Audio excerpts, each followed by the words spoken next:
हल कीजिए ए के लिए और अपने हल को दोबारा परखिए।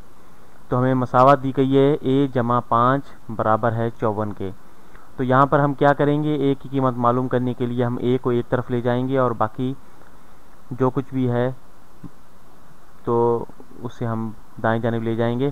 तो यहाँ पर देखें कि a जो है वो पहले ही बाएं जानिब है, तो हम जो कुछ बाएं जानिब a के अलावा है उससे हम निजात हासिल करने की कोशिश करते हैं। तो यहाँ पर देखें कि a के अलावा जो है यहाँ पर मस्बत 5 है, जमा 5 है, तो हम इसे यहाँ पर बाएं जानिब तफरी कर देते हैं 5, तो ये 5 ख़त्म हो जाएगा।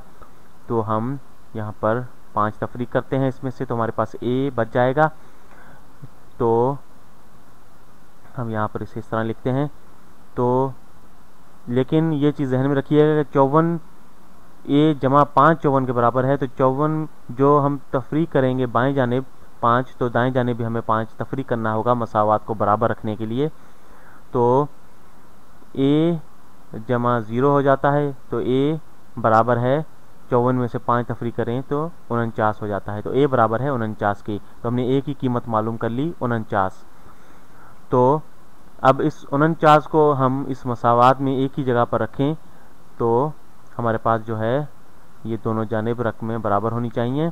तो यहाँ पर हम इसे हल करते हैं। तो 49 जमा 5, तो 49 जमा 5 ये बराबर है 54 के, क्योंकि 49 और 5 जो है वो 54 हो जाते हैं। तो 54 बराबर है 54 के, ये बिल्कुल सही है। ठीक।